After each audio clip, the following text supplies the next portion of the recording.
Nabi kata dekat-dekat dengan kedatangan Dajjal, kalian akan melihat dalam kehidupan masyarakat penipuan yang begitu banyak. Tuan-tuan tengok masyarakat hari ini banyak berbohong tak?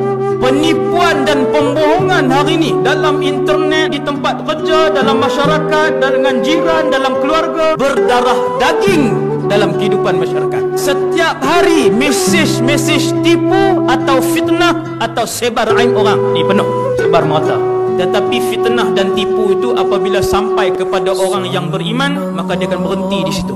Dia punya penyebaran dia laju. Tetapi apabila dia sampai di tangan orang beriman, fitnah dan penipuan itu akan berhenti di situ. Hanya orang beriman saja yang tidak menyebarkan berita palsu, aib orang, penipuan dan sebagainya. Datanglah banyak mana pun berita, tidak satu pun yang pernah di-share dan disebarkan oleh orang beriman. Fitnah itu akan berhenti di tangan orang beriman.